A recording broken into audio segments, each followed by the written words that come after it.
Mark chapter 11.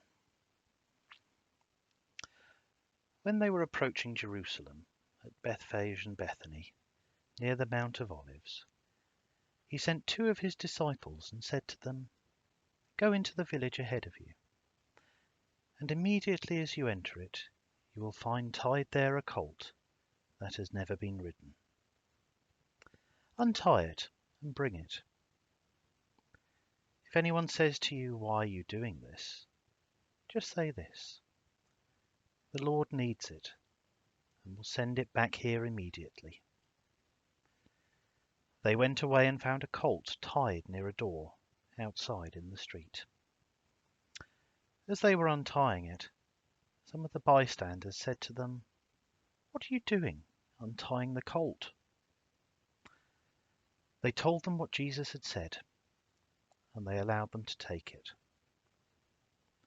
Then they brought the colt to Jesus and threw their cloaks on it, and he sat on it. Many people spread their cloaks on the road, and others spread leafy branches that they had cut in the fields. Then those who went ahead and those who followed were shouting, "Hosanna! Blessed is the one who comes in the name of the Lord. Blessed is the coming kingdom of our ancestor David.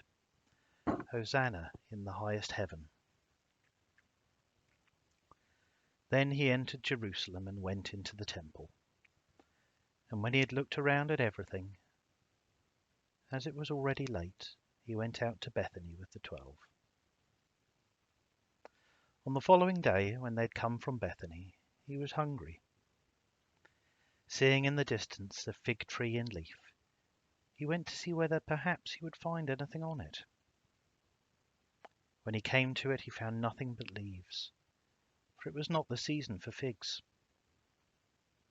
He said to it, "May no one ever eat fruit from you again." And his disciples heard it. Then they came to Jerusalem, and he entered the temple, and began to drive out those who were selling and those who were buying in the temple. And he overturned the tables of the money changers and the seats of those who sold doves. And he would not allow anyone to carry anything through the temple. He was teaching and saying, "Is it not written, 'My house shall be called a house of prayer for all the nations'? But you've made it a den of robbers." And when the chief priests and the scribes heard it, they kept looking for a way to kill him, for they were afraid of him, because the whole crowd was spellbound by his teaching.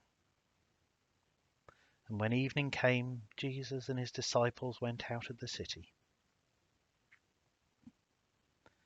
In the morning, as they passed by, they saw the fig tree withered away to its roots. Then Peter remembered and said to him, "Rabbi, look, the fig tree that you cursed has withered." Jesus answered them, "Have faith in God. Truly I tell you, if you say to this mountain, 'Be taken up and thrown into the sea,' and if you do not doubt in your heart, but believe that what you say will come to pass, it will be done for you. So I tell you, whatever you ask for in prayer, believe that you have received it, and it will be yours. Whenever you stand praying, forgive if you have anything against anyone, so that your Father in heaven may also forgive you your trespasses." Again they came to Jerusalem. As he was walking in the temple, the chief priests, the scribes and the elders came to him and said, "By what authority are you doing these things? Who gave you this authority to do them?" Jesus said to them, "I will ask you one question. Answer me, and I will tell you by what authority I do these things. Did the baptism of John come from heaven, or was it of human origin? Answer me." They argued with one another. "If we say from heaven, he will say, 'Why did you not believe him?' but shall we say of human origin? They were afraid of the crowd, for all regarded John as truly a prophet.